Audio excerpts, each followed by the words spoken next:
स्वागत है आप सभी का आज की इस नए वीडियो में। और आज तो गजब होने वाला है भैया, क्योंकि आज मैं बताने वाला हूं स्टोरी ऑफ इंग्लिश और बिल्कुल आपके अपने भाषा में। ठीक है ना।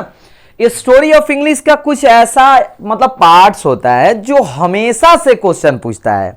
आप जाकर यदि प्रीवियस ईयर क्वेश्चन देखिएगा तो इससे ऑब्जेक्टिव और सब्जेक्टिव मतलब एक इस वीडियो से आपका, झूठ नहीं बोलूंगा, 3 से 4 नंबर आसानी से आने वाला है। ठीक है ना। तो थोड़ा सा कीप पेशेंस बनाए रखिए। और यहां हम मतलब ये भी बताने वाले हैं, थोड़ा कंसेप्ट भी, और ये भी बताएंगे कि किस टाइप का क्वेश्चन आपका स्टोरी ऑफ इंग्लिश से पूछा जाता है। तो क्या स्टार्ट कर दिया जाए। आइए, सबसे पहले हम लोग को यदि बात करें तो तीनों, आपका जैसे कहने का मतलब, तीनों कहने का मतलब, ठीक है ना, तीनों कहने का मतलब देखिए, एक होता है हम लोग का क्या जी, एक तो होता है आप लोग का ओल्ड इंग्लिश, एक होता है मिडिल इंग्लिश और तीसरा होता है मॉडर्न इंग्लिश। सबसे पहले तो यही ना पढ़ना है जी। तो आइए थोड़ा सा इसको समझ लें। सबसे पहले ओल्ड इंग्लिश, ठीक है। यहां हम कोई पहले से ही नोट्स वगैरह नहीं, वैसा नहीं, आपको अपने समझना है। दूसरा हम लोग को समझना है my dear student middle English, ठीक है। हम लोग को दूसरा क्या समझना है जी, मिडिल इंग्लिश। एंड थर्ड हम लोग को समझना है मॉडर्न इंग्लिश, ठीक है। मॉडर्न इंग्लिश आपको यहां से समझना होगा, ठीक है। आइए, तो सबसे पहला बात हम बात करेंगे इन तीनों इंग्लिश का। तो सबसे पहले आपसे, अगर हम डायरेक्ट एग्जाम का बात करेंगे, किस लेवल का क्वेश्चन आप लोगों से पूछा जाता है, सबसे पहले आपको तीनों इंग्लिश का पीरियड याद रखना होगा कि इसका क्या है आपका पीरियड, कब से कब तक अवधि है। तो अगर बात करें हम ओल्ड इंग्लिश का माय डियर स्टूडेंट, तो ओल्ड इंग्लिश का 449 से लेकर 1066 तक। सुनते रहिए, केवल अभी पीरियड हम बात करने वाले हैं, एडी, ठीक है ना। याद रखिएगा। अगर बात हम मिडिल का करें तो 1150 से लेकर 1500 तक। ए सर, ये 1066 से लेकर 1150 क्या हुआ, थोड़ा सा पेशेंस रखिए, और अगर बात हम मॉडर्न इंग्लिश का करें भैया, तो मॉडर्न इंग्लिश 1500 से लेकर टिल नाउ, 1500 से लेकर टिल नाउ यानी अभी तक। है बात समझ में ना। यानी हम तीनों इंग्लिश के सबसे पहले, यहां से कोई नहीं रोक सकता है। एक नंबर क्वेश्चन आपसे पूछेगा ही पूछेगा, या तो पूछेगा, ऐसे पूछता है कि ओल्ड इंग्लिश स्टार्ट कब हुआ था, 449, एंडेड 1066। मॉडर्न आप देख लीजिए 1500 से लेकर अब तक। मिडिल देख लीजिए 1150 से लेकर कब तक, 1500 तक। तो ये आपका एक नंबर का क्वेश्चन फिक्स हो गया अरे बाबू लोग, फिक्स हो गया, ठीक है ना, फिक्स हो गया। अब हम तीनों पर बात करते हैं कि और क्या क्या, क्योंकि आपसे ऐसा पूछ सकता है कि right a short note on old English, middle English, modern English. Start किया जाए ना। आइए, सबसे पहले हम बात कर रहे हैं ओल्ड इंग्लिश का, ठीक है ना। ओल्ड इंग्लिश का सबसे पहला बात आप सभी लोग एकदम ध्यान से सुनिएगा कि जो हम लोग का ओल्ड इंग्लिश से स्टार्ट हुआ था ना, 449, जो आपका अभी हमने लिखा था, मैंने अभी लिखा था 449 से लेकर, ठीक है, एक मिनट, हाँ तीनों लिख दिया है, चलिए 449 से लेकर 1066 तक। यहां आपको समझने वाला 2-3 चीजें हैं। सबसे पहला चीज आपको यह समझने वाला है कि इंग्लिश का स्टार्ट कैसे हुआ। सबसे पहले देखिए, ये इंग्लिश इंग्लैंड का देन नहीं है भैया, ओल्ड इंग्लिश, ये है जर्मनी का, मतलब ये जर्मन भाषा से आया है। तो old English is also known as, अगर पूछ देगा तो जर्मन लैंग्वेज। अब क्यों सर, क्यों आप कैसे बोल सकते हो कि ये जर्मन लैंग्वेज है, तो आपको मालूम होना चाहिए कि ये हमारा ओल्ड इंग्लिश कहां से आया है, जर्मनी से, जर्मन लैंग्वेज, इसलिए आपको जर्मन लैंग्वेज पूछा जा सकता है बात समझ में। तो कंफ्यूजन बिल्कुल भी नहीं, ऑप्शन में हमेशा देता है, ठीक है। इसका पीरियड हमने लिख ही दिया है। अच्छा जी, दूसरा चीज आपको इसका डायलेक्ट्स याद रखना है। ये क्या होता है सर, डायलेक्ट्स, ये डायलेक्ट्स होता क्या है, तो डायलेक्ट्स का मतलब होता है बोली का मतलब, जैसे मान लीजिए हम हिंदी बोलते हैं तो उसे मिक्सर बोलते हैं, मगही बोलते हैं, मतलब बहुत सारा मिक्सर होता है। वैसे ही ओल्ड इंग्लिश में भी डायलेक्ट्स होता था। और कितने डायलेक्ट्स भैया लोग, कितने, तो 4 डायलेक्ट्स था। कितने डायलेक्ट्स था, 4 डायलेक्ट्स था, ठीक है ना, 4 डायलेक्ट्स था। आपको ये याद रखना है। यदि आप चाहते हैं कि हमको पूरा सर नोट्स चाहिए तो आप SWD के प्लेटफॉर्म पर जाइए, स्टडी विद डेडिकेशन SWD जब प्ले स्टोर पर करिएगा तो आपका ऐप आ जाएगा, वहां से आप इसको परचेज कर सकते हैं। मात्र 100 ऑल सब्जेक्ट का मात्र 400 रुपया है। अब बताइए इतना कम में कौन भाई देता है आप लोग को, और एकदम कंटेंट जब आप देखिएगा तो आपको मालूम चल जाएगा। चलिए उस पर हम ज्यादा बात नहीं करेंगे। तो ओल्ड इंग्लिश सबसे पहले शुरुआत 449, 1066, ये दोनों हो गया। ये जर्मनी, मतलब जर्मनी से, इसलिए इसको कौन सा लैंग्वेज बोला जाता है जी, जर्मन लैंग्वेज बोला जाता है। आया बात समझ में ना, जर्मन लैंग्वेज आपको ये बोला जाता है, इतना याद रखिएगा। इसमें कितने डायलेक्ट्स हैं, तो 4 डायलेक्ट्स हैं। आया बात समझ में ना, 4 डायलेक्ट्स हैं।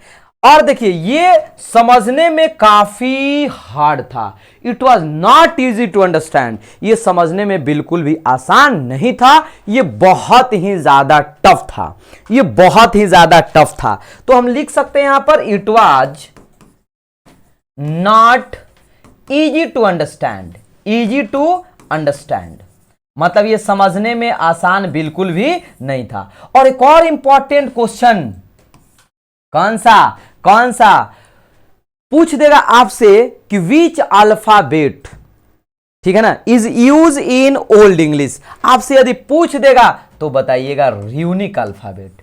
ये सर र्यूनिक अल्फाबेट क्या होता है, जैसे आज तो हम लोग सीधा केवल अल्फाबेट ABCD ऐसे लिख देते हैं, लेकिन ये र्यूनिक अल्फाबेट यूज होता था कौन इंग्लिश में जी, कौन इंग्लिश में, बताइए ना, ओल्ड इंग्लिश में। तो आपसे पूछ देगा, ठीक है, कि राइटिंग सिस्टम क्या था ओल्ड इंग्लिश का, what was the writing system in old English, runic alphabet. याद हुआ, पीरियड याद हुआ, सबसे पहले डायलेक्ट्स याद हुआ। बोलते रहिएगा, बोलते रहिए कमेंट में, और धूम मचाओ, कमेंट करते रहो कि यस सर मजा आ रहा है, एकदम ऐसे ही पूरा चैप्टर खत्म कर दीजिए। तीसरा, कितना ये समझना क्या था, टफ था। हमारा राइटिंग सिस्टम क्या था, र्यूनिक अल्फाबेट। इतना से ज्यादा आपका ऑब्जेक्टिव नहीं पूछेगा। ये कैसा लैंग्वेज है, जर्मन लैंग्वेज। क्यों है, क्योंकि ये जर्मनी से आया है, ठीक है ना। उम्मीद करते हैं समझ में आ गया होगा, ठीक है। चलिए तो इतना काफी आप लोग के लिए। अगर इसका लिखने के लिए आ जाए तो सबसे पहले कैसे लिखेंगे, कि the period of old English was 449 to 1066, ठीक है। इट हैड 4 डायलेक्ट्स, इसके पास मतलब इसका 4 डायलेक्ट्स था, इतना तो लिख दीजिए। It was not easy to understand, the writing system was runic alphabet. आगे बात समझ में, ठीक है ना। अच्छा एक बात और समझना है कि इसमें 2 भाषाओं का इंफ्लुएंस है। कौन कौन भाषाओं का, एक तो लैटिन भाषा का, एक लैटिन और दूसरा स्कैंडिनेवियन।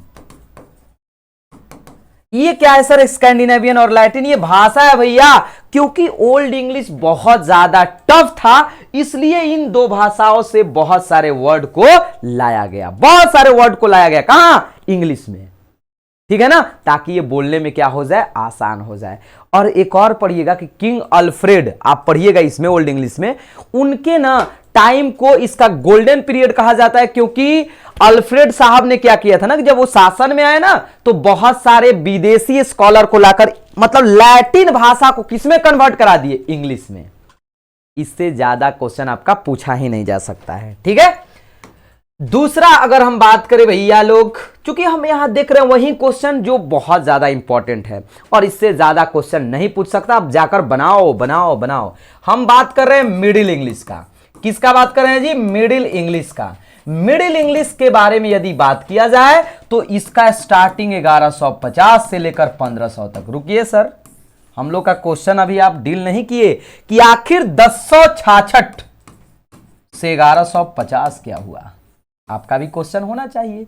तो चूंकि यहां इंग्लैंड में किसने आक्रमण करके अपना राज्य जमाया, फ्रांस ने, इसलिए 1066 से 1150 तक जो भाषा बोला गया फ्रेंच भाषा बोला गया, और 1066 में ही नॉर्मन कन्क्वेस्ट,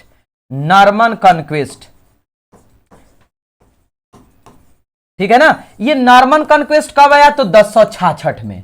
चूंकि फ्रांस ने, ठीक है ना, इंग्लैंड पर शासन किया, इसलिए चारों तरफ पूरा अब इंग्लैंड में कौन भाषा बोले जाने लगा, फ्रेंच भाषा बोला जाने लगा, ठीक है ना। और ये कब तक चला जी, 1150 तक चला। आपसे पूछ देगा नॉर्मन कॉन्क्वेस्ट, तो आपको याद रखना होगा स्टार्ट 1066 में, ठीक है ना। ये समझिए कि इंग्लैंड वाले पर आक्रमण किया, ठीक है ना, और क्या किया, चारों तरफ सिर्फ अपना ही भाषा चलने दिया, और उस भाषा का नाम, उस लैंग्वेज का नाम क्या है जी, फ्रेंच है। तो इतना याद हो गया होगा कि यहां से यहां तक फ्रेंच बोला जाने लगा, क्योंकि फ्रांस ने आक्रमण कर दिया था इंग्लैंड पर। कोई बात नहीं, सिंपल सा है, सिंपल सा है। यहां थोड़ा ये समझ गए। आइए इसको फिर से समझते हैं। अब हम लोग समझने वाले हैं मिडिल इंग्लिश, हम लोग समझने वाले हैं my dear student middle English. जो आपसे क्वेश्चन पूछेगा, अब बात वही होगा जो आपसे क्वेश्चन पूछेगा, फालतू एक भी बात नहीं ना, ना भैया, ना टाइम नहीं है। इसका स्टार्टिंग 1150, एंडिंग 1500 तक, ठीक है ना, ठीक है ना। अच्छा, अब यहां एक कंपैरिजन करते हैं, इसका पीरियड, ओल्ड इंग्लिश का पीरियड। दूसरा, आप ओल्ड इंग्लिश को याद करिए, क्या पढ़े थे, यही याद करा देंगे, डायलेक्ट्स। उसमें था 4, इसमें है 5।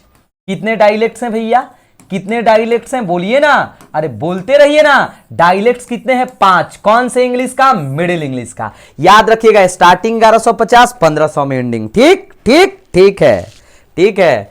अच्छा जी, तीसरा बात, अब डायलेक्ट सर कौन कौन सा है, तो आप जाइएगा नॉर्थर्न, साउथर्न, ठीक है, वेस्ट सेक्शन, ईस्ट सेक्शन, जाकर देखिएगा, आप लोग देखिएगा जाकर, ठीक है ना, आप सभी लोग जाकर देखिएगा तो वहां मिल जाएगा, ठीक है ना। और केंटिस आप जाकर, ठीक है, आपको पीडीएफ दे दिया जाएगा, यदि जरूरत होगा तो आप लोग मांग लीजिएगा। फिर हम लोग पढ़ते हैं, तीसरा क्या पढ़े थे, तो सर उसमें याद आ रहा है कि आपने तीसरा बताया राइटिंग सिस्टम। राइटिंग सिस्टम इसका लिजिबल था, लिजिबल का मतलब पढ़ने योग्य था, ठीक है। डायलेक्ट्स हो गया, ये हो गया। अब इसमें भी 2 भाषाओं का बहुत ज्यादा इंफ्लुएंस था, लैटिन एंड फ्रेंच। ये सर फ्रेंच क्यों, तो यहां से याद रखिएगा, क्योंकि अभी अभी फ्रांस छोड़ा था ना जी, अभी अभी फ्रांस मान लीजिए राज करके छोड़ा था ना, ठीक है। तो इसमें लैटिन और फ्रेंच, और ओल्ड इंग्लिश में आपका क्या था बाबू लोग, तो ओल्ड इंग्लिश में आपका लैटिन एंड स्कैंडिनेवियन। याद होना चाहिए, पूरा याद होना चाहिए। इसके कितने डायलेक्ट्स, 5, ठीक है, ठीक है ना। चलिए जी, तो इतना चीज आप याद करिएगा। राइटिंग सिस्टम इसमें क्या है, लिजिबल, लैटिन एंड फ्रेंच हमारा हो गया। मतलब यहां से आप आसानी से लिख सकते हो कि middle English, the period of middle English was 1150 to 1500, यहां तक। इट हैड 5 डायलेक्ट्स, लिख दीजिएगा। The writing system was legible, writing system क्या था जी, लिजिबल था, ठीक है। टू इन्फ्लुएंसेस लैंग्वेज का था, लैटिन एंड फ्रेंच का, ठीक है ना। और हम लोग समझ सकते हैं it was easy to understand. अब ये थोड़ा समझने में क्या हो गया था, आसान हो गया था, कोई टफ नहीं था, क्योंकि ये मान लीजिए ओल्ड इंग्लिश के मुकाबले आसान था, ठीक है। तो आप देख सकते हैं यहां ओल्ड इंग्लिश हो गया आपका, डायलेक्ट्स, ठीक है ना, ये आसान नहीं था और वो आपका आसान है, तो कोई दिक्कत, कोई परेशानी आप लोग को उम्मीद करते हैं कि नहीं हुआ होगा। अच्छा, मिडिल इंग्लिश में 2 चीजें हैपेंड हुआ है, याद रखिएगा। मिडिल इंग्लिश में पहला हमारा आया है प्रिंटिंग टेक्नोलॉजी, प्रिंटिंग टेक्नोलॉजी, ठीक है। दूसरा आपको कमेंट करके बताना है, दूसरा, ठीक है ना। प्रिंटिंग टेक्नोलॉजी आया हुआ है 1476 में। तो ये आपसे पूछ देगा कि प्रिंटिंग टेक्नोलॉजी कौन से इंग्लिश में आया, तो मिडिल इंग्लिश में। एक और चीज, और वो हम बता सकते हैं लेकिन नहीं, वो इतना जान लीजिए कि हमारे मतलब प्रोनाउंसिएशन से रिलेटेड है, ठीक है ना, वो आपको बताना है, 1476 में विलियम कैक्सटन के द्वारा, ठीक है ना। 1400, तो ये पूछा जा सकता है कि प्रिंटिंग टेक्नोलॉजी किस इंग्लिश में आया, मिडिल इंग्लिश में, लेकिन इसका प्रभाव जब हम लोग देखेंगे तो प्रभाव है मॉडर्न इंग्लिश में। ये सर क्या बता दिए, आपसे पूछेगा कब स्टार्ट हुआ, कब आया, मिडिल में। प्रभाव पूछेगा तब ना मॉडर्न में बताएंगे जी, ठीक है। तो ये आप लोग का मिडिल इंग्लिश का एक तरह समझिए कि जो भी आपसे क्वेश्चन पूछता है, मतलब जो भी आपसे क्वेश्चन पूछेगा यही पूछेगा, ठीक है। अच्छा, अगर हम बात करें मॉडर्न इंग्लिश का, तो बहुत ईजी है भैया। मॉडर्न इंग्लिश जो अभी हम लोग पढ़ रहे हैं, इसका इसका इसका स्टार्टिंग 1500 से और अभी तक टिल ना, बहुत इजी है। मतलब इसमें नो डायलेक्ट्स, इसमें नो डायलेक्ट, इसका कोई भी बोली नहीं है, इसलिए इसको single uniform language, single uniform language कहा जाता है। पूछ देगा which language is known as single uniform language, modern English. क्यों भैया? क्योंकि इसके कोई भी डायलेक्ट नहीं है। इसको न पता है न्यू इंग्लिश भी कहा जाता है, इसको न्यू इंग्लिश भी कहा जाता है। Which English is known as new English, तो आपको बताना है क्या जी? Modern English. ऐसे भी याद रखिएगा, नया इंग्लिश मतलब मॉडर्न, न्यू मतलब मॉडर्न, हो गया काम खत्म। अब इस इंग्लिश को बोलना स्टार्ट हुआ, बहुत सारे लोगों ने बोला, बहुत सारे लोगों ने बोला, ठीक है ना। तो ये तीनों इंग्लिश से यहां से आपका 3 से 4 क्वेश्चन आसानी से पूछा जाएगा। आप लोग के लिए एक होमवर्क है मिडिल इंग्लिश में, हम ये देखना चाहते हैं कि आप पूरा वीडियो देखे हैं कि नहीं। मिडिल इंग्लिश में दूसरा कौन सा इंपॉर्टेंट चीज हैपेंड हुआ, ठीक है ना। तो उम्मीद करते हैं कि इतना समझ में आएगा। आप लोग कमेंट वगैरह करते रहिए, अच्छा लग रहा है वीडियो तो शेयर करते रहिए। अगला में हम लाएंगे वीडियो में कि आपका स्टोरी ऑफ इंग्लिश से बस यही क्वेश्चन पढ़ना है, पढ़कर जाइए, यही आएगा आपका, ठीक है। मिलते हैं नेक्स्ट वीडियो में, ठीक है ना। चलिए तब तक के लिए जय हिंद।